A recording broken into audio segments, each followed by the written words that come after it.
1930s, President Franklin Delano Roosevelt addressed the nation through a series of radio broadcasts known as the Fireside Chats. His aim was to reassure the common man that our society would recover from its troubled times. But we're far from 1930, and I deal with a different kind of fire.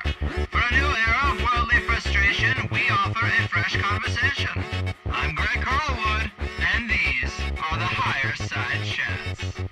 Yo ho, it's down the hole we go. What's happening, Higher Side Chatters from sunny San Diego? I'm Greg Carlwood, drinking a little drink, smoking a little smoke, and marinating in the high strangeness that is today's show. I got our good pal Crow here, and these are some of my favorite episodes. And for those who don't know the biggest bullet points in the Crow saga, they are his high-def moon footage and capturing of what he calls the Lunar Wave. Check it out if you haven't. But it looks like an old VHS tracking bar that slowly passes over the moon twice every time. It's been captured on 9 different occasions now from around the world, and it's freaking weird. This led to speculation that the moon is some type of facade. And when you look at the moon as a control center for the Earth, it's surprising how many references you can find about that, from conspiratorial whispers and rumors to pervasive, long-standing themes in media to ancient cultures that write about a time before the moon. And all this is strange enough, but then someone sent Crow a trove of research in Russian from a scientist named Hadibov, or more accurately, Hadibov. And this guy, from the translation, seems to be talking about the same thing. And then many new ideas and connections rush to the surface, like the octave system that compartmentalizes certain frequencies, a race of spider-like beings who brought a control grid into our solar system 18,000 years ago and infected the minds of man, an analysis of the cycles and systems of the grandfather clock-like gears that are our celestial bodies of the solar system, their effects, and the different genotypes of humanity that are categorized in 3 groups, all affected by the ancient control grid. And this has been a pretty fascinating saga to me. As the translations get better and the pieces of the puzzle are put together, it's definitely out there. But plenty of mainstream scientists talk about the holographic universe, that more empty space exists than solid matter. And what is string theory but the idea that our reality is brought into existence by vibration and resonance? Not far off from octaves in my book. Now, Crow and I have done 2 previous shows about these breadcrumbs, and that prompted me to hire Crow to write a 10-piece article series about unraveling this info, and so far 5 have been published on the THC sites. And so today we're getting together to get an update on where we are with this stuff, how the conspiratorial community is responding to this material, as well as Crow himself. And this one goes for about 3 hours if you are signed up for THC Plus. But I just wanted to throw this little preface in for anyone who's just getting on this THC train. But that's what's what in Higher Side Land, and I hope you are strapped in with your tray tables in the upright locked position, because on the other side of this little ditty, we're pulling all the threads on this conspiracy sweater. Enjoy. Sweet dreams to the elite, we're calling them out on THC, uncovering secrets and conspiracies. Everybody's looking for something. Some of them want to use you. Some of them want to get used by you. Some of them want to abuse you. Some of them want to be abused.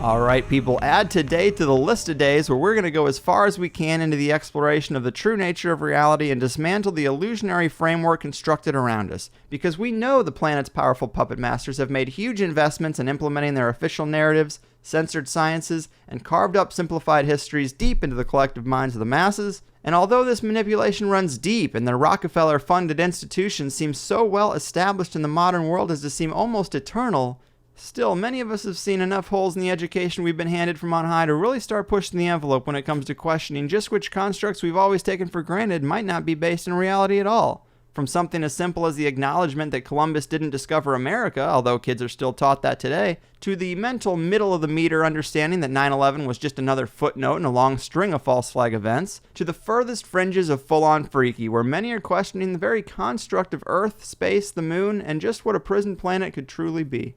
And to crank the dial up to a bona fide 11 with me today is my main man Crow. You know him from his popular YouTube channel capturing many UFOs and odd anomalies, as well as the conspiratorially famous footage of the Lunar Wave.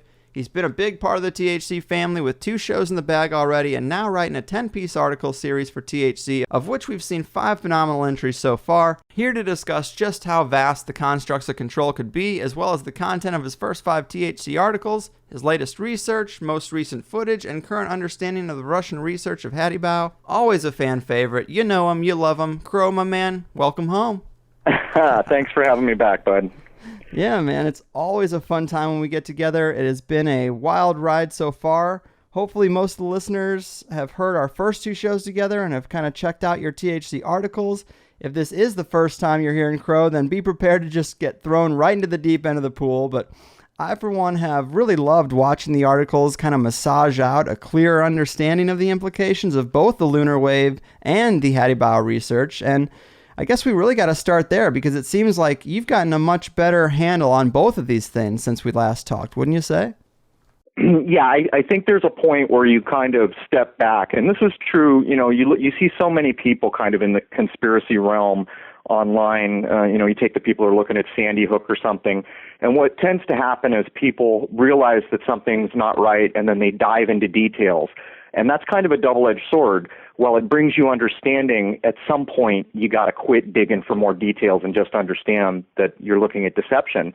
And the Lunar Wave is no different. At one point, I just kind of had to step back, and with the Hadibov stuff particularly, we had 3 critical key pieces of his research that lined up perfectly with what I had come to understand about the Lunar Wave, which to me demonstrated it was beyond coincidence. But having said that, he says a lot more than just those 3 things. And in my lifetime, I don't think I'll be able to vet them. So what I kind of did is I stepped back away from the whole thing and just watched and, considered what had happened to date. And I reformed some of my language. The Lunar Wave had been referred to as a hologram for a long time. At this point, I'm referring to it as a facade. But I think that probably the Hadibov description is very helpful. And you actually sent me a link of a gentleman, I forget the website, who did a blog that was top-notch for digging through this very difficult research and just kind of bullet pointing out the main points that correlate with the Lunar Wave.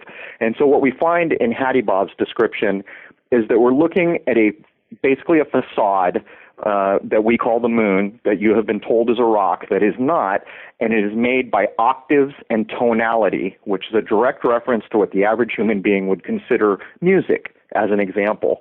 So that's kind of one of the places where we're at, where what so many people want a label, what is this facade that you're talking about? Is it a hologram? Is it this? Is it that?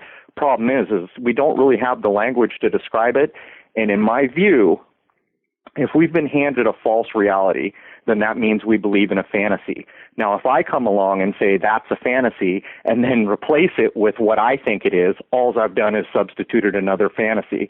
So at this point, what I say publicly is the moon is not what you think. It is some sort of a facade, and I really offer no model beyond that. Yeah, and you do make a good point with the conspiracy community overall, and this has come up on the show recently too, is separating the data points from the narrative or from the interpretation that the individual puts on it. And that happens all the time. We see a few data points where we're like, oh, we're clearly being lied to on issue X, Y, and Z. And then the researcher says, so that must mean yada, yada, yada. And that part is just conjecture. It's just an opinion. And sometimes that really screws up people's acceptance of the data point, the original data point that is probably the thing we should be paying attention to the most, because we're looking for areas where authority is lying, and we're trying to extrapolate just how far that goes, just how many things we take as a given are actually given to us from someone who's being deceptive. And so I think, we got to separate the data points from the interpretation of the individual researchers, but gathering all the points from all these different people really does help us get a clearer picture. And this kind of dovetails into something you were telling me about. You're actually working on Crow's laws because things are getting a little crazy in the alternative community. There's a lot of mudslinging going around when really we agree with like 90% of the information. We're agreeing with the lies, but then people's interpretations come up, and if they're different, then they start labeling other people as disinformation or you're a CIA guy, you're working for the establishment. It's not necessarily true. In fact, when you look at what the mainstream accepts as true, you're 99% on the same page. It's just this one thing, and that undoes a lot of the good work. It creates a bad environment. And so tell us a little bit about these Crrow's laws you're working on. Okay, well, this is based on the really observable fact that any organization, and we'll just randomly use the Flat Earth since you brought it up. Now, the Flat Earth is an organization that's been around a lot longer than the Internet. But the minute you create a MUFON, the minute you create a Flat Earth Society, what you have done is created an entity that can then be infiltrated. Yeah. Now, the powers that be, anytime they want to disagree with you, they will infiltrate that. You will not know they're there. You may not even understand when the deceptions occur. Or they may simply come in and just start the infighting where every brain cycle spent on being negative has lost the possibility of moving forward within, the accepted idea that was, initiated with this group. Having said this, I began to look at it. As a matter of fact, this morning I was invited to a Flat Earth roundtable with all the big names, and I declined. I said I have no interest in that. And the main reason is because what I see is one fantasy being plucked off that we've accepted for eons, and another fantasy being produced to replace it. And there is no human way for these people to actually demonstrate that this new theory or fantasy that they're replacing the old one with has any merit. And this is where I came to the conclusion that I needed to create Crrow's laws. What Crrow's laws are going to be are the very rules that I bound myself to in order to become aware, in order to see again for the first time, to train my mind, to train my being, to once again be able to go out into the world and seek for reality and shed the illusion that is being kind of perpetrated on us from every angle. And and I've said it so many times in public before, one of those laws is very simple. Belief is the enemy of knowing. Now, when I write these out and post them, there will be more description than that. But using this one example, belief is a thing that is entered into by choice, and there is almost no verification or vetting done of any kind. You just simply say, yep, I'm going to believe that. Now, once a mind believes something, it can no longer see detail or critically think. And this is exactly why belief is the enemy of knowing. Now, this is not meant to be a direct kick at any religion. That's not what I do. People are free to believe in whatever religion they want.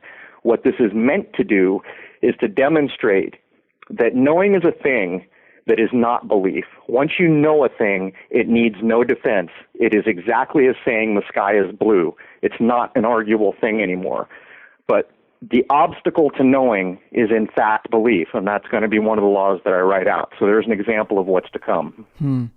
Yeah, I think you make a great point about the Flat Earth situation. And ever since I did a Flat Earth show with Eric Dubay, a lot of Flat Earth people have been very vocal in comments and emails to me saying, well, why didn't you ask this guest about the Flat Earth? Why didn't you ask your next guest about the Flat Earth? Well, look, every show, it's not going to come up because a lot of people aren't even entertaining it, and it doesn't necessarily fit with everybody's research. And so, I mean, you just want to hear everybody shoot it down? Like, what kind of show is that? And I agree with you. It's just, we're looking at the same data points as them, as the Flat Earth people. We're looking at the lies. We're seeing through it, which is 99% of the battle.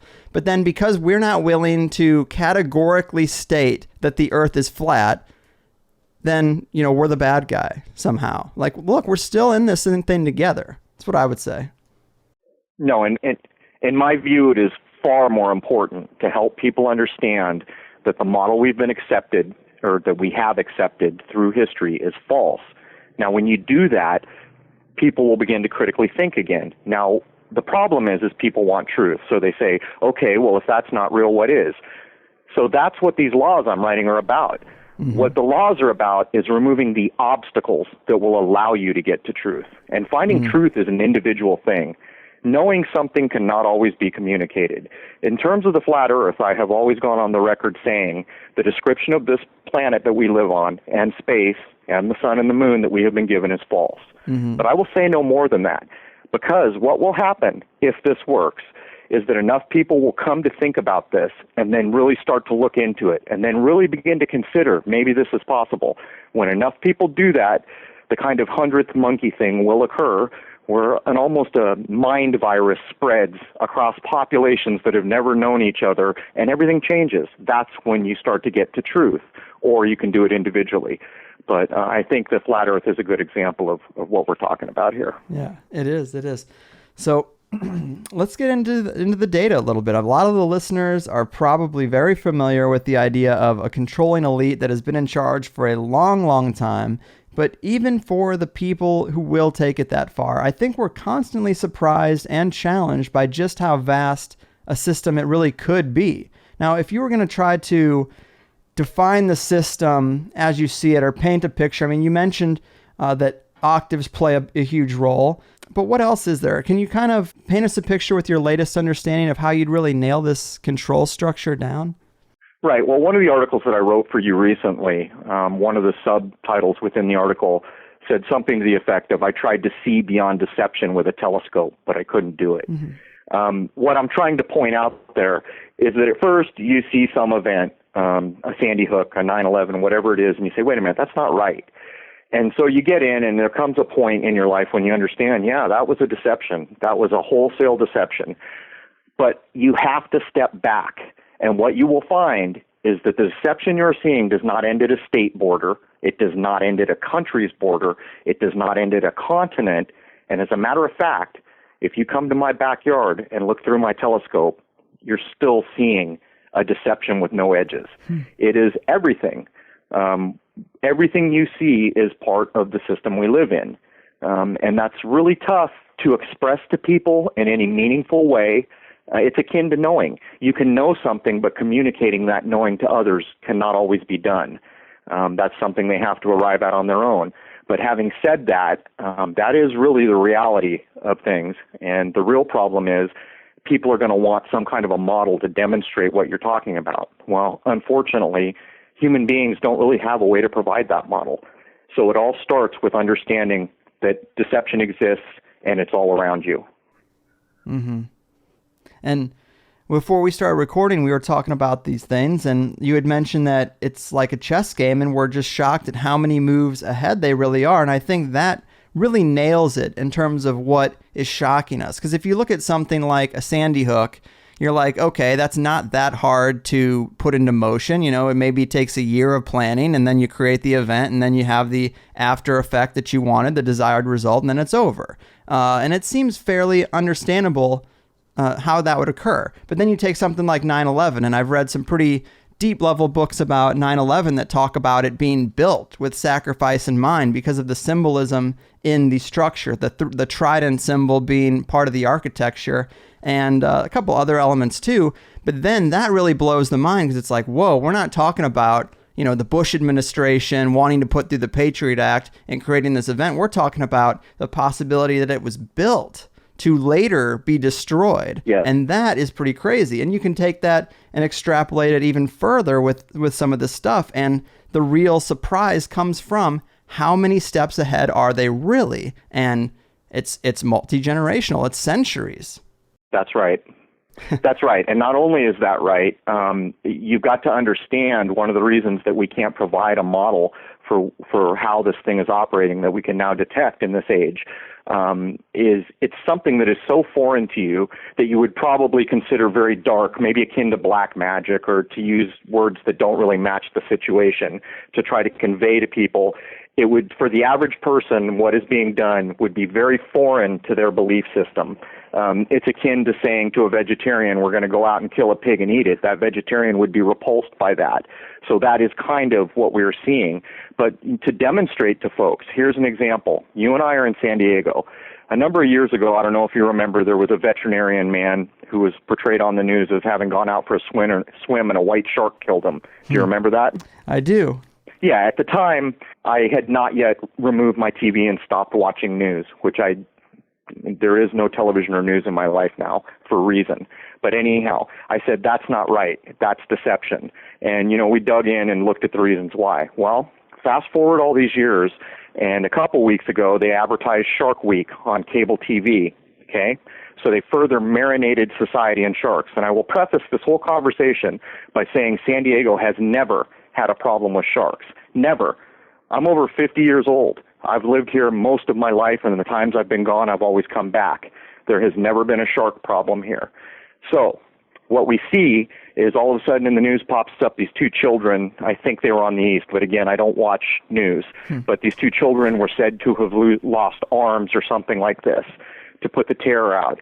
Well, yesterday on the news in San Diego, the lifeguard was given drones, and I think it was a 5 or a 10, maybe 15-second news spot where they said, oh, the lifeguards are helping to save lives. Now they've got drones. They showed the drone go up and look down on sharks in the water. So you can kind of see this classic marination of a society to an end that no one could imagine. They seem so unrelated, and you can only wonder at how many other avenues are going to be approached with the same deception. But now in San Diego, we have lifeguards who are respected individuals. They save lives. These men are out there using the drones thinking that they are doing what they're supposed to do, help people be safe. But in fact, what is going on is the powers that be are getting their drones in the air on the back of fake, false newscasts. So there's the chess game in spades over, I don't know how many years now, 5, 6.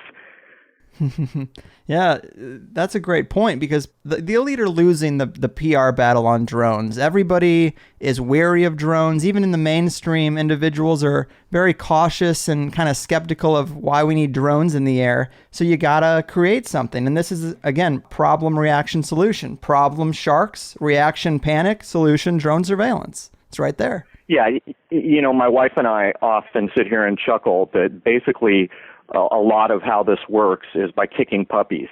If you get a group of people together and you kick a puppy, almost 100% of those people are going to be outraged and very upset.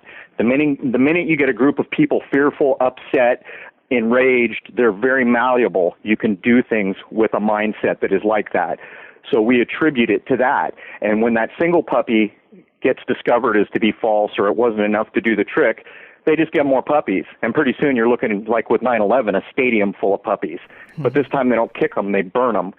So, you know, you just kind of have to come to the realization of what television is and what a powerful tool it is, not because so much it may be affecting you in an individual way, but what it is doing to a mass of people, and the 100th monkey plays back into that. Yeah, man, that's definitely an interesting play that they're putting out there, but it's pretty clear to see the pattern. Another thing, something I wrote down that you had wrote in one of your articles that is pretty provocative and interesting, is you write that we find the moon and this system is constantly associated with death, sleep, illusion, and mystery, and there's a reason for this. I'm curious what that reason is, and it might tie into what we were talking about before we got on the air about death and corporations and stuff like that, but go into that a little bit for us. Well, I mean, anyone can be aware of the obvious undertone of what I said there. For lunacy as an example, you know, why are lunatics associated with the moon in any way?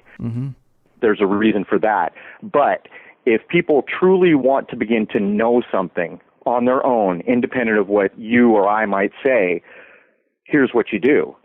From now on, when you're watching a movie, media, commercials, anything that's coming at you in a kind of constructed form from human beings that have put it out there to inform or entertain you, whenever you see the moon, if it's for 2 frames or 20 minutes, pay attention to what was said immediately before, immediately after, and you will very quickly understand the meme that is being programmed out there and being echoed. But more so, you will also constantly catch where a character is killed or somebody dies in a movie. There will be a quick flash to the moon.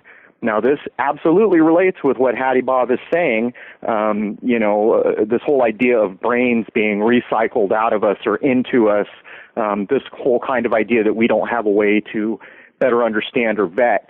But, I studied Tibetan Buddhism for a number of years and Christianity back to its original languages, and you find the same things.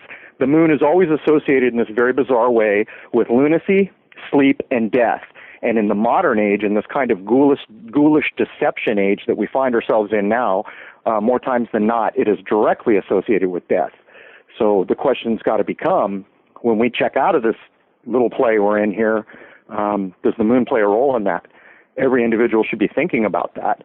I mean, if this deception is so vast, you got to wonder, is there a guy standing there when you die that says, here, go into the light, Right, and right. maybe the light's not the best place for you to go, but I'm not here to tell you whether or not that's true.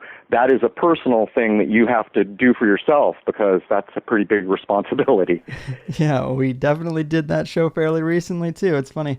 And you mentioned breathing life into dead things. How does this tie in? I mean, because this dovetails with, Jordan Maxwell is definitely a famous conspiracy researcher who would always talk about maritime law and Right. the birth certificate and going to court and claiming yourself to be that. That has actually a tie-in here, doesn't it? Yeah, it's actually true. This whole system has an undertone of death.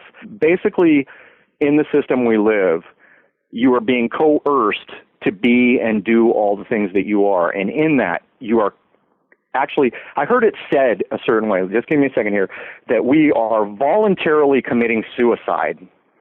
That's how I heard this described. And when I heard it, I thought, wow, now that hits the hammer on the nail so hard that the nail is destroyed. What this means is, if we use corporations as an example, now words have meaning. If you take the word corporation, the prefix of that word is corpse. That's a dead body. And if you understand how corporations work, you will understand that it is given the rights of a living being, and actually the officers of that corporation have to, by law, do certain things to make sure the corporation is well fed, that it makes more money next year and more the next. Mm-hmm. So what they're doing is taking this dead entity and breathing life into it. It's this ghoulish undertone that we see. But all facets of the system have traces of this ghoulish undertone, even becoming sick and dying at the age of 74, even having a birthday. There are cultures on this planet still today where if you ask the people how old they are, they can't tell you because they don't celebrate birthdays. In our culture, every year we say, yep, we're one year closer to death. And by the way, did you know the national average for a male is 74 and a woman is, 79 or 80? So it's this pre-programming, this voluntary suicide to pull your mental condition into the idea that, there's this fixed age where we all got to die. And the same is true of sickness. It's a very ghoulish thing, but it's undertoned all the way through the system. And I don't know how well I described that, but I did what I could. Yeah, that's not bad. It's almost like it's like the placebo effect. They're using it against us because by saying Exactly. You're 80, 90 years old, that it's got to be up soon. And I kind of really like the wordplay stuff, but you got to be kind of careful because it only really works in English. And often we're talking about control structures that are so much older, but yet they can make the language, the language, they can create it to be whatever they want. But I would point out that it doesn't only work in English. I can't speak for every language on the planet. Who knows? Maybe there's some Aboriginal tribes that haven't been destroyed yet by the powers that be that still have some kind of an ancient connection to a time before this. I don't know. But what you will find is that, like English, it has all kinds of Germanic roots. It has Latin roots. It has Greek roots. We use words that are even Russian in some cases, and Yiddish. We've adopted Yiddish words. And what I would point out is if you look at gematria and numerology, it demonstrates flat out that English is not alone in this.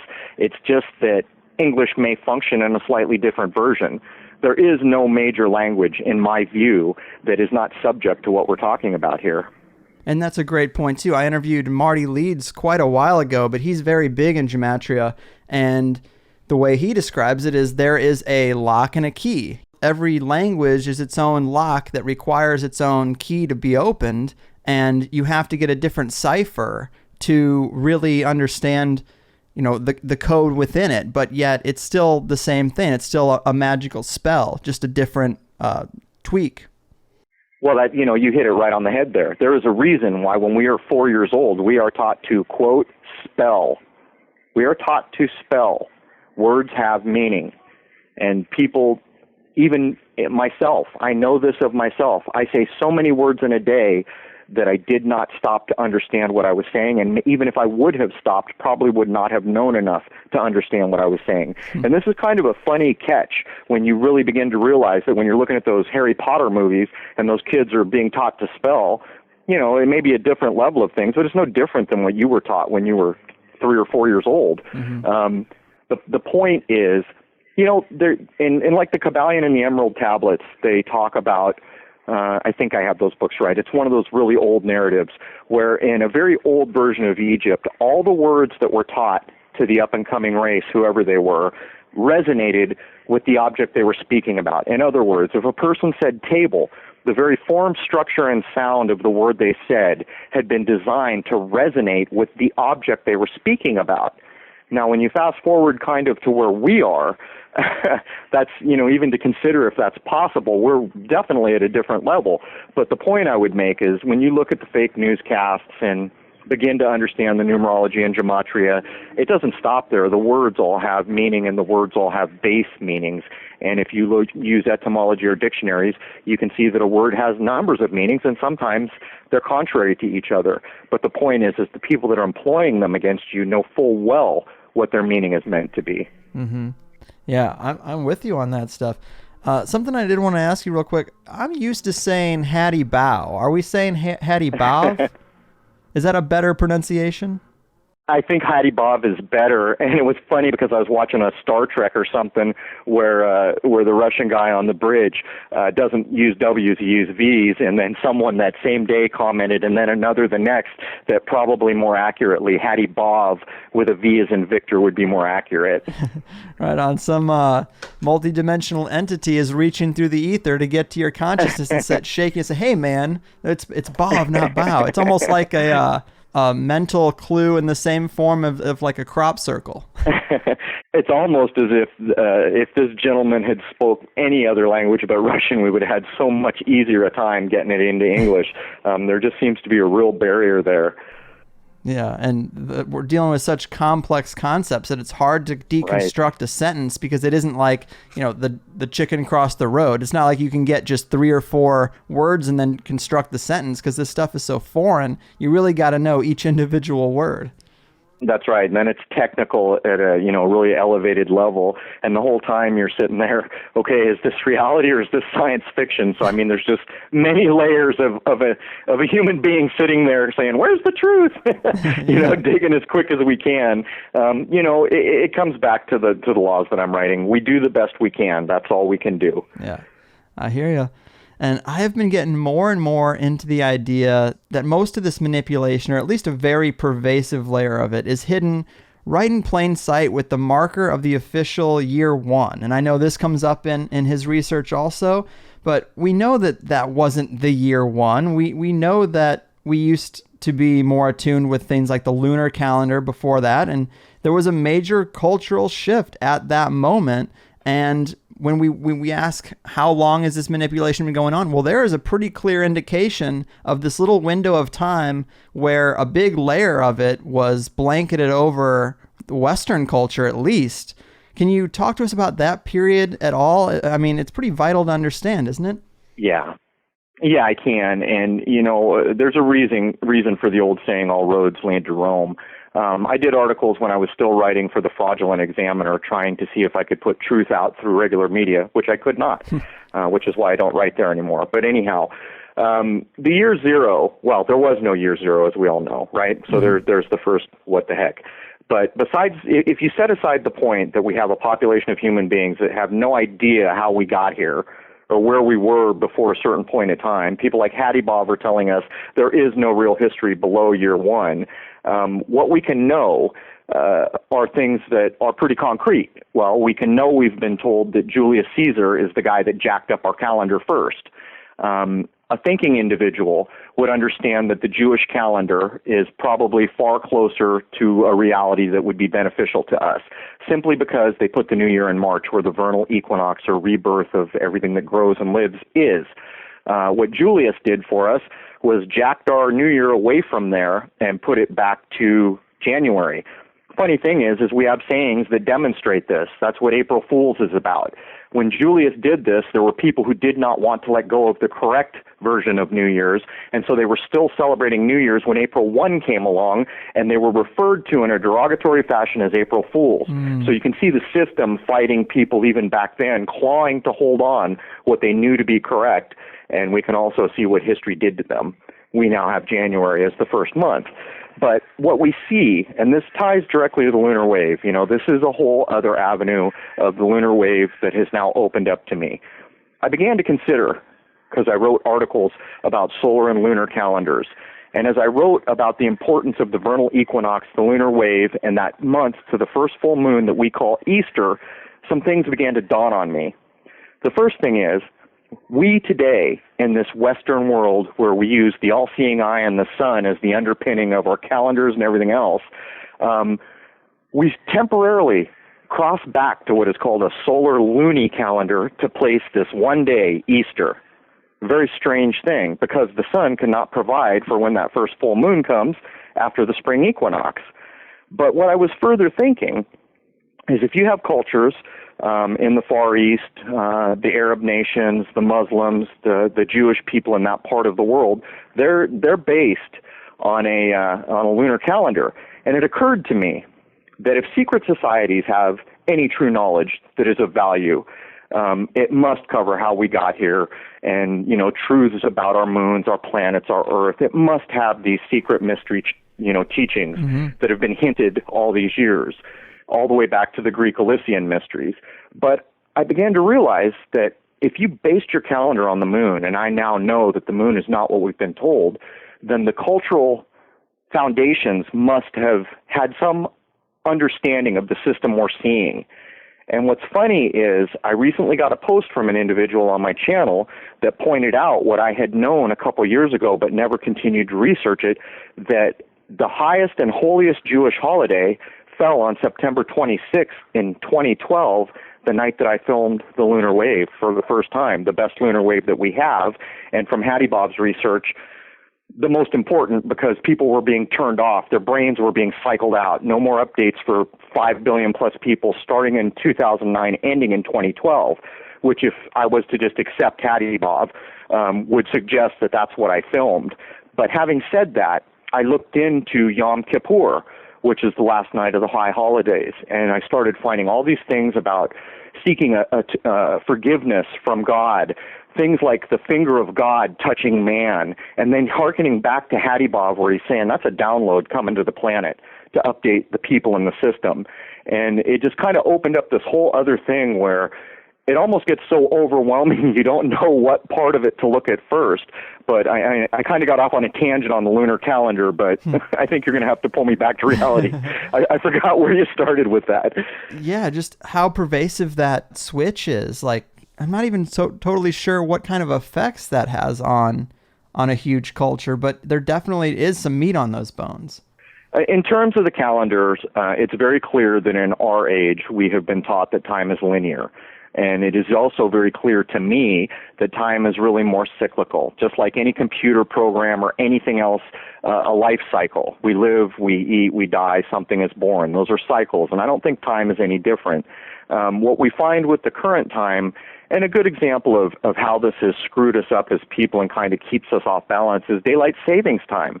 Twice a year, for no reason whatsoever, they jack your clock around an hour, and it screws with your internal, it screws with the way you're in touch with the very environment you live in, and it takes a while to get used to it, and right about when you're used to it again, they change it again.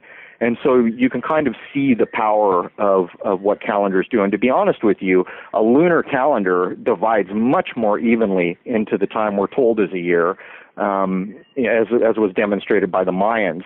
But, then there's this whole question of if a year is 365 days, why is a circle only 360 days?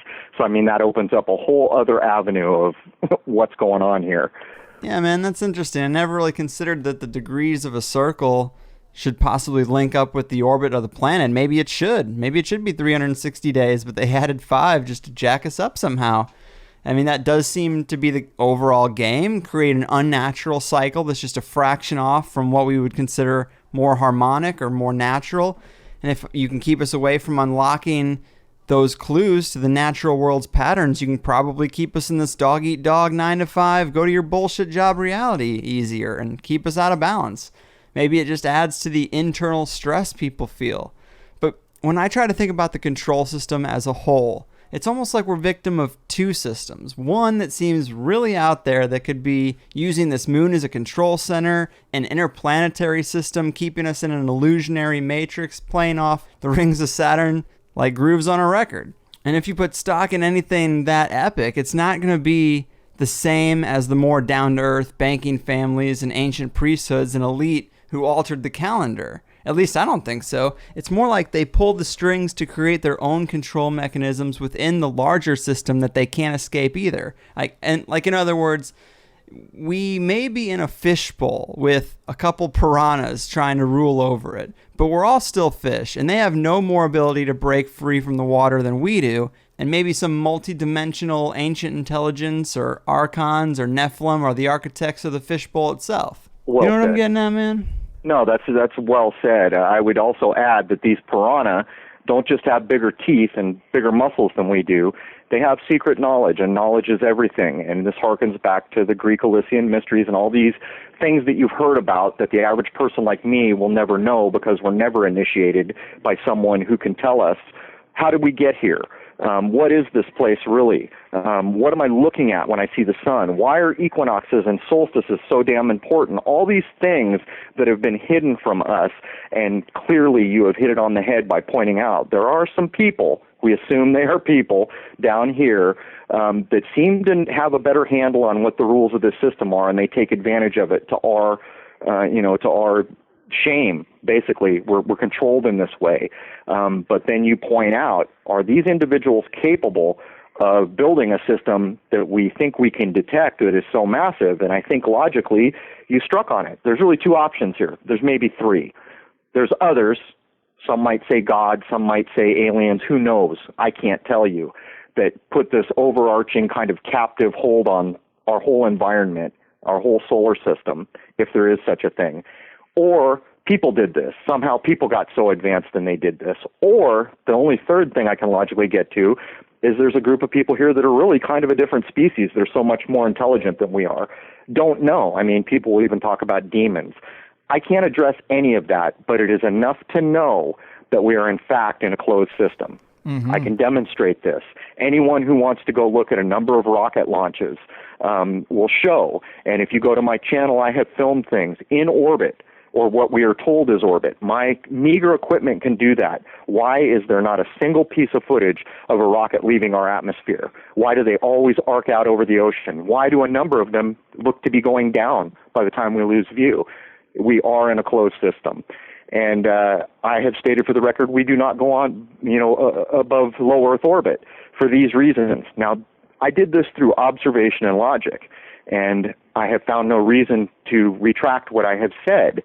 But bottom line is, there's absolutely a group of people who, at a very early age, apparently, were taught a whole bunch of things in school that we were never taught.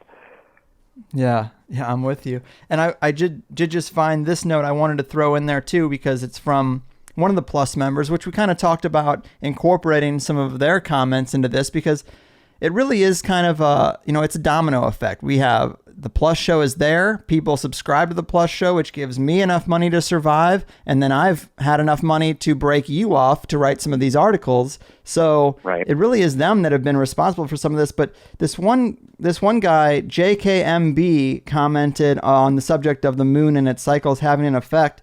He said, for example, I have intense, scary, vivid dreams during a new moon more than any other phase. I also seem to get sick during the full moon more than any other phase because I keep a journal and it's easy to see those patterns. And I think that's really smart of him, because a lot of people who want to get into dreaming and lucid dreaming, they're told to keep a journal. And if you do, and you pay attention to the moon phases, I guess there's a good chance you'll find some kind of coordination between things you're experiencing in either your dreams or, maybe your allergies are worse, and the moon phases. Does that seem to be true to a larger extent? I think so, and I will start this by saying there is no substitution for direct observation. I saw that comment by that individual. I was hoping we would talk about it. What you see is an individual who has decided to say, I'm going to go look for myself. The minute any individual does this, you're going to start to form a new reality that was not given you. You're told one thing, and what you will observe when you put your own private effort at it is something else altogether, which demonstrates that your reality can be handed to you, or you can shape your own reality. To take that a step further, the individual is pointing out that he sees correlations with the phases of the moon that have an effect on us. And there is no doubt this is true. Unfortunately, a lot of us are under the impression that there's this rock in space with gravity driving the tides, and they can't possibly consider that maybe there's some other system producing all these things we see, and that this invisible thing called gravity isn't really doing it. Not to be able to consider that is a shame, because you should be able to consider that. But I can tell from firsthand experience, I grow things a lot. I grow herbs in my garden. It is a well-known fact that at the full moon, your herbs have the most potency. I've demonstrated that to myself. In Hadibov's research, in the very front piece of that one lunar doc, he goes through, 30-some bullet points, 20-some bullet points of all the known effects the moon has on us. But unfortunately, he says a couple things that people get stuck on, like inoculations will always be doomed to fail during the full moon. And so people say, well, that's just ridiculous, and they throw the baby out with the bathwater, which is unfortunate. But the point is, we do understand that the system we live in, the things we can see like the sun and moon, it's no secret. They do have an effect on us. I just stepped out from under the awning and the sun hit me. I'm warm. That's an observable effect. I know that for myself now. No one can lie to me now and say, when you step out under that big white thing in the sky, it's not going to have an effect on you, because I've proven to myself it does. The moon is no different. Now the question becomes, well, how is it doing all that? Hadibov has his offer up to us, that it's done with octaves. He states that there is a radiation that is coming from the moon. The way he describes it is that the moon is tuned to one octave and we are tuned to another, which is jail cell. It means anything living here doesn't need bars of a prison because we're tuned here. If we leave here, we cease to exist. If anything that was there came here, the reverse of that would be true. Mm-hmm. They can't. So through tuning of octaves is keeping things where someone intended them to be. Now, having said this, if you consider that Hadibov is stating the radiation that comes from the moon is in perfect tune with us so it does not harm us, he further states, at a full moon, you're getting 100% radiation. At half phase, you're getting 50% of it. So you can do the math down to understand what he's trying to say. It's clear. The sun and the moon have an effect on us. What's not clear is what those things are and how they're affecting us and why it is so damn important in all the archaic materials. Every old map you will ever see has the zodiac and the path of the sun and the equinoxes and solstices plotted. Why was that so damn important? Every ancient megalith monument that you see is aligned to equinoxes and solstices. There is clearly a very important aspect to these times of our existence here that we're not aware of. And to be frank, a lot of those times seem to be so important that they have to do with what goes on when we pass away, or when a baby is born. So I hope I kind of, in an oblique way, addressed you again. I keep getting off on tangents. It's cool. I love it all. There is a little passage I was going to read from your second article here that really is exactly what we're talking about right now. But it says here, we now arrive at Hadibov's first description of the moon system that begins to explain the lunar wave. He states that the moon has two surfaces, an inner and an outer. The outer surface, the facade, is thinner on the side that faces Earth, 184 kilometers to be exact, which is pretty interesting that he puts an exact number on it. But I believe he is further stating that this facade is covering what he calls an ionic structure, which is cubic. The inner structure has a predominance of sulfur and radioactive rare earth elements, and the outer moon that we see, he says, is, quote, nothing. To me, this implies that it's an image of some sort that cannot be thought of as solid, and he later talks about the beings who created it with the octaves.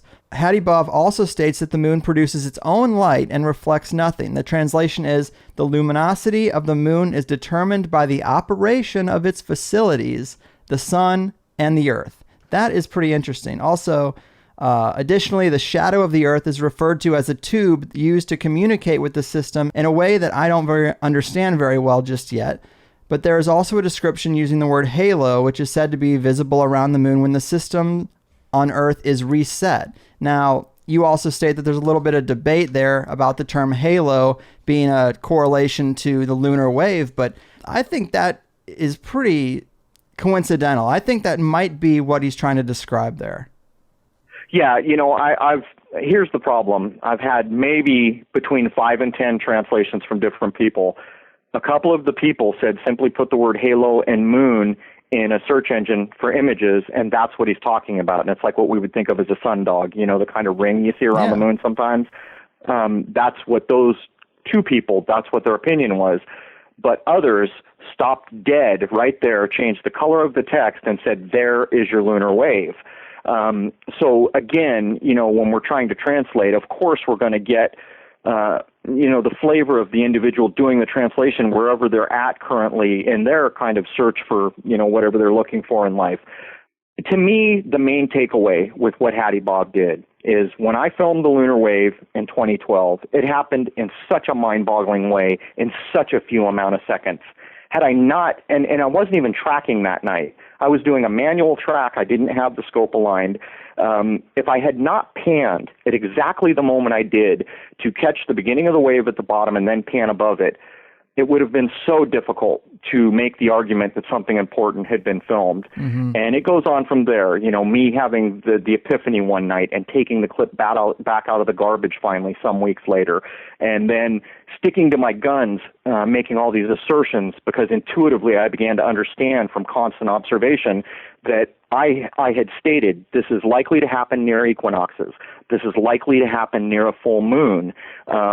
I had said a number of these things, and Hadibov just echoed them verbatim. So for me, that's really the place where I will set my anchor and say, I arrived there, this man has arrived here. These other things are, I accept them into my knowing, but I don't accept them as true, but I will never forget them, hoping that something will occur that allows me to go another step up the staircase and assimilate some of the information. But I mean, let's face it, he starts talking about spider beings at some point, and the truth is, you and I spoke about this. You watch all these modern movies, what do we see? All these multi-legged beings are kind of the meme these days. Right. And not only that, multi-legged beings that can go into people and control them. But beyond that, that's not proof of anything. That is a meme. Exactly. And to elaborate on that aspect of it, when he's talking about this system and trying to describe it in his work, he places the exact date of 18,337. I don't know if that's years ago or years on some other calendar, but he cites that as the date of the moment this planet was no longer free. He states that aggressors that are 4 meters tall and look like spiders, which you say, could equate to the Nephilim, came from the constellation Ursa Major in a biosphere and captured this solar system. He also states that one planet and some moons were destroyed, which formed the meteor or asteroid belt. Then they are said to have arrived in a caravan containing a thermosis that contained hundreds of moons or planetary control systems like ours. And during the takeover, the surface of Mars was destroyed and the octave of the planet was reduced to the lowest cycle of 44 octaves. Or death. I'm sorry? I apologize. Or death, 44. Oh, yeah. And it's further claimed that the brains of certain beings already here were taken over. And if you take that little paragraph from Hadibov's research, you can see so many different movies and memes that allude to that. And what a strange coincidence, Right, and there are numbers of people I know that will hear this that understand that movies are really not about entertainment at their base. Well, they are. They're made to hypnotize you with entertainment, but people who are mildly awake understand what is being done with movies, and I have written about this for you. But here's my issue. I have arrived at a point where it looks like we're within a broken system. And I wrote an article recently where I used 9/11 to demonstrate that. Mm-hmm. If you look at it in numerology, every time someone says 9/11, they have skipped 10. Well, 9 is a completion date in the same way that 1 is the beginning of a new cycle. So if you count 1, you're starting a cycle all the way up to 9, that's completion. When you go to 10, 1 plus 0, which is 10, becomes 1 again. That rolls you back to a new cycle. Now, this is kind of esoteric to think about, to be sure, but nonetheless, When you say 9/11, you are referring to a broken system that has gone to completion, skipped the jump back to 1, went to 11, which is actually 2, so it's like an endless loop in a broken cycle. It appears to me that we're almost living in some kind of a replicated system of something that is fully functioning, which is why when I read that Hadibov stuff and I see the memes in the movie, I wonder to myself, is he referring to a time before when things were different, when this deception that we see everywhere was not here? And are we really looking at something else altogether now? I recently did a clip on a thought experiment of the moon where I used Google Earth to demonstrate that the moon is not the distance away from us they have told you. It just isn't.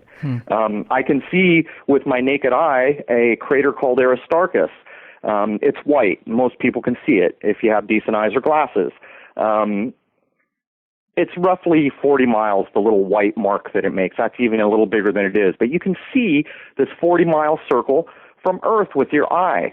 So I loaded up that crater on Earth and went 40,000 miles up in Google Earth, which is the max it'll allow, and you can't see the dot anymore, yet the moon is 6 times further away than Google Earth will allow me to go from the dot. And so it's a thought experiment that demonstrates we're looking at false descriptions of things. And, you know, some of the last clips put up Jupiter and Saturn. When you consider the distance of these things, is it really possible? Is it possible that something that's 93 million miles or however many, I'm misquoting distances, so don't correct me, please, just many millions of miles away these objects are, is that a possible thing? And when you shift out of your I believe mind into, wait a minute, what's really feasible here, you start to come away with a much different picture. So, you know, that whole thing you just described from Hadibov, although I'm sure there's got to be value in it, it just feels like there's value in it. It even correlates, as you pointed out, with movies that we see. Something is being echoed. But is it echoing where we are now or where we once were? I don't know. Yeah, man. And the thing about the connection to Hollywood is people would say, well, that's anecdotal. They make infinite movies. Of course, a couple of them are going to have connections to something. But you can look at it a different way and say, you know, it's a widely accepted fact that Jewish people are largely in control of Hollywood. And that's right. The Kabbalah is the oldest form, or one of the oldest forms of magic on the planet that I'm aware of. And there's some deep, deep insights there. So if you say the secret society of sorts has held on to ancient information from antiquity to now and passed it through their lineage and their closed door system, why is it so hard to think that they would use this source material maybe to pay reverence to it as some of the things that we see in sci-fi movies? It makes sense to me. It's not that far of a leap. No, it's actually logical. I mean, you really have two choices here. Something close to what you just described is akin to what's really going on, or we have aliens that are infinitely smarter than us walking among us. Which one of those two things do you want to accept? You know, it almost comes down to a logical argument that you're forming like that. And I know that's kind of a poor example, but the point being, I don't see any way in the world that these kind of leaders and monarchs who have always had everything, the money, the ability to go get the knowledge, secret knowledge that's discovered or ancient knowledge that's been handed through family trees, there's just no way that these people are not holding their poker hand, which is 5 aces, you know, and you and I are basically being dealt no hand at all, yet sitting at the table putting chips in. It's like that. I think you're exactly right. I don't know how you can arrive at any other really operating idea than that. So my last real question for you is, I just wanted to ask you before we called it in about any of your recent filming you've done since we've talked last. If any of that is significant and might be worth a mention. Yeah, you know, there was this crazy thing that happened one night, and it's a good thing that we can kind of close up with, I guess. For those that are not aware, I finally got a full spectrum camera that shoots a little bit into IR, a little bit into UV, and full spectrum as well. So Crrow and I were out shooting the moon, and it was her turn, and where I tend to go for high odds and keep centered on the moon, she likes to move all around. But we had set auto ISO so that when you leave the moon, the sky lights up because the ISO corrects. Which was a cool thing. We found that we could track some things beyond the face of the moon, which we couldn't do before. But she was messing around with this, and this little blip of light went off in the upper left frame of a clip she kept. And so I got it in, and I started looking at it, and all of a sudden I realized, wow, that is something interesting. It turned out to be, and I should preface, I had my visual spectrum camera with a telephoto and a doubler on the moon, so basically an 1800 millimeter lens on the moon. So I was filming in visual spectrum, and then I had my full spectrum through the scope, and took it in, and I looked at the full spectrum footage through the telescope, and there was this vortex that just appears out of nowhere, looks like it almost spins in a funnel shape with a hole down the middle of it, and then goes away. And so then I got the correlating visual spectrum from the telephoto that was only in visual, and you can't detect anything in the visual spectrum. It's not magnified as much, but you would expect that maybe you'd see a dot of light or something. So that was one thing that really stands out as, wow, what the heck was that? It was just a little ways away from our view of the moon, and it was shot in full spectrum, apparently not visible in visual spectrum, and it is clearly some type of vortex. Wow, man, that's interesting. Well, Crow, it's always a blast. Before we really go, please remind people where to find your footage, and let us know if there's any new direction that you're taking this research in, or anything you'd like to leave people with. Okay, and I appreciate this moment, because first off, you can always find me on YouTube. That's really my main public interface, and my channel is Crrow777. It's spelled CRR, so there's two R's, CRROW 777. And actually, you can usually just put Crow or something close to it, and I'll come up in YouTube. I have all my interesting footage posted there, and that's really the only way to contact me, although I just can't keep up with comments like I once could. It's just too much at this point. Amen. But I do have a new endeavor that I was not sure I was going to announce. I am doing something similar to what you did. I mean, I understand you were working to fund a trip. I'm funding a rather massive trip to get away from this city that has blocked the sky for so much, and I guess I don't want to say too much about it, because I don't want to precede myself in some way with trouble or an obstacle. But I'm working to fund a trip that I will take with all my equipment, and I mean all of it, and that's no easy feat. That's a bit like packing one hell of a rack of luggage up. And I'm going to go to places that are some of the darkest skies. I'm going to go to the places that will allow me to do some things I cannot do here, and it's going to be over a number of weeks. So that is what I have on the horizon, and I guess I'll leave it at that. I just don't want to tip my hand too much, because sometimes I get the feeling people are eyeballing me in ways I wouldn't like, and other times I think maybe I'm just crazy. So I know. I'll leave it at that. It's a fine line between the two, but that is really interesting and a great idea. We both live really near the airport here in San Diego, and the trails from planes, chemtrails or otherwise, have definitely obscured your view more than a couple of times. So that's really the next evolution. What else can you do but get to a more clear environment to try to get a clearer picture? I think that your head's in the right spot. Oh, let's say one more thing. I thought we should mention this. Don't know if you've realized it. The traffic that we see from the San Diego International Airport has plummeted. In all the time that I have done this interview today, and we've been on for over 2 hours, not one passenger plane has passed within my field of view. When I used to film the moon at night, back in the day, back a year or more ago, we would see endless planes coming and leaving and coming and leaving. I went on flight radar and I see it, so I'm putting it out there. Don't know what's going on, but it's almost certainly a thermometer or something. This has been going on for months, and there it is. Damn, I have noticed that too. Usually it's every hour there's a big plane coming down over the city, but you mentioned it to me about a week ago, and since, I mean, yeah, there are fewer planes now that I'm looking at it. I don't know what it means either, but right on, man. I like to think we get a little closer to understanding this world with each new interview. I think this one has been awesome. We covered a whole lot of ground, and I guess I'm looking forward to those next 5 articles, man. Right on. They'll be coming. I kind of held off till we did this. Yeah. All right. Well, until that time, man, take care of yourself. All right. Thanks for having me, bud. You got it. One toke over the line. Sweet Jesus, people. There we have it. So much stuff in that full 3-hour show. Crow obviously is a little more guarded about taking the speculation too far, but that's a testament to his integrity, and he's already getting enough shit. And I'm weird enough for both of us, so I hope you liked it. In the Plus show, we went deeper into the genotypes, the moon mind download that apparently occurs during Easter or the spring equinox, the possible connections that this has to sleep and dreaming. I mean, why are we unconscious for a third of our short lives? We talked about Hadibov's case that he makes that the Great Pyramid is older than the moon based on its alignments, the date he gives for 18,000 years ago and how this might jive with the Great Flood.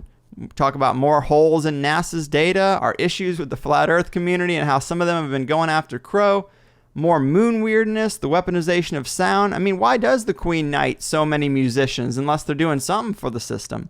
We also got into Eric Dollard's research and how that fits in. All around, I loved it. With Crow, I'd expect nothing less. And we'll hear from Crow again when his next 5 articles come out. Hopefully some revelations happen in the meantime. But I'm so into this stuff. I mean, how far does the lie go? How many moves ahead on the chessboard of life are they really? What have we taken for granted in our lifetimes that really shouldn't be taken for granted at all? Crow brings up that once a person or organization lies to you once, they shouldn't be trusted, and that sounds logical to me. But then on a basic level, we all know Columbus didn't discover America, but thousands of kids are being taught that right now. And maybe this isn't a huge deal to some people, but we know it's not true. And when you unravel what the truth might be about certain empires exploiting the Americas in secret, the hundreds of giant skeletons found, the Native American legends of their warring with giants, the Egyptian artifacts found in the Grand Canyon, it starts to seem a little more nefarious, a little more like a cover-up, and a little less innocent. But we all just laugh it off, like we all know Santa isn't real. Well, to me and many of us, we're questioning the entire timeline of history, from guys like Graham Hancock to the more fringe ideas of Michael Tessarion or Michael Cremo. And if history is so suspect, let's look at math. Where's the sacred geometry? Where's the underlying understanding that math has, but isn't included in the education of the young? And then we have science, where we're finding a big quarantine around what Joseph Farrell calls a hidden physics, what other researchers are calling electrogravitic or magnetic energy. We can see guys like John Hutchinson making solid objects float on camera on YouTube, but mainstream science just isn't interested. Guys like Stan Deyo are filing patents for what they think are new technologies, only to be whisked away by the shadow state into secret projects hidden away from the rest of us. Then we have NASA and other space agencies that all seem to have the same symbol embedded in their logos. What a random coincidence for apparently competing organizations. I wonder what else was discussed at that meeting. Why has NASA's technology almost completely leveled off since the 1960s? I say it can't advance without giving away some major secrets that we're trying to find out. Many of us doubt the moon landing, and China's been caught faking footage in a pool that they pass off as space. So what are we doing, still looking at these guys as authorities and educators on the cutting edge? We don't want to take the journey, so we just look at these established institutions and say, oh, they got it. Well, that's not the case. But it's the conspiracy theorists everyone's skeptical of. Well, if I had a multi-generational, multifaceted propaganda machine squeezing every last bit of reason from the collective unconscious, I'd be able to have you skeptical of your own family. Of course, we have the medical establishment too, where they ignore guys like Rick Simpson and many others who have claimed to have been able to cure cancer via simple means before they were shut down and ostracized. And our pharmaceuticals have more side effects than benefits, as if there isn't any other way. But don't think about it too hard. The experts have got it. And they're doing everything they do for the benefit of mankind. Yeah, I'm sure that's true. So before anyone starts talking about what they think they know, look around. Examine the credibility of your teachers, and you'll find that very little has been put into your head for your benefit. Very little can be taken for granted. And really, if you're not making money for somebody, you're on your own. That's it for me this week. Your frickin' move. Carwood, it's your show now. So what's it gonna be? 'Cause people will tune in to hear another new conspiracy. Almost too much of. We thought this was low. It's bad, getting worse. So where'd all the good people go? They're on the higher side chats 'cause it's everybody's favorite show. Where'd all the good people go? He got Jamar's gold and white, and then there's Crow. They talk this and that on the higher side chat, testing 1, 2, now what you gonna do? Bad news, misuse, got too much to lose. Give me some truth, now whose side we on? Whatever you say, turn on the boob tube, I'm in the mood to obey, so lead me astray. By the way now, where'd all the good people go? They locked him up, it seems, for protesting Monsanto. Where'd all the good people go? They're on the THC, my favorite show.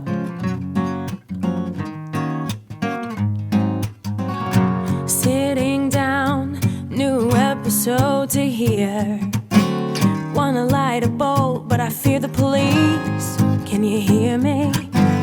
Can't interrupt me from this friendly conversation. Been waiting all week for THC. With the Carwood, there's no hesitation. Exposing the truth, getting to the elite. Scams, schemes, conspiracies, and treason. It's an excellent show. What I need to know is where'd all the good people go? Been only getting hate and fear from all the other hoes. Where'd all the good people go? Guess that makes THC my favorite show.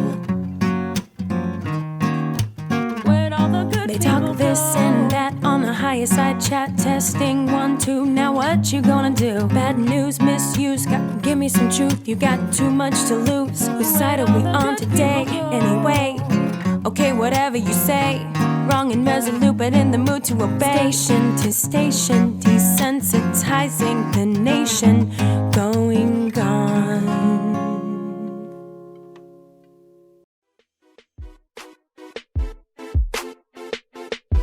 As you mop up the remnants of your melted mind, consider this: the high-quality, commercial-free show you just enjoyed is what we call THC-free. But you can spend twice as much time with Greg Carlwood and all his great guests by becoming a member of the Higher Side Chats Elite for just $5. And you'll get the 5 extended 2-hour episodes that come out each month. Because an honest, open-minded, and uncensored exploration into the fringe will never be brought to you by your corporate overlords, but rather must be funded by the loyal listeners willing to take that ride. So join at thehighersidechatsplus.com, and on top of twice as much show, get your own easy-to-use RSS feed URL for convenient listening on any device. Suggest guests on your member profile, comb through the archives of all the ones you missed, and continue the conversation even further on the new THC Plus forum, where you can scratch that higher side itch in between shows with the rest of us and hold your head up high, knowing that your subscription supports a show you love, produces the free version for everyone else, and stands as a small act of rebellion against those nefarious puppet masters of the power pyramid. Treat yourself. It's time.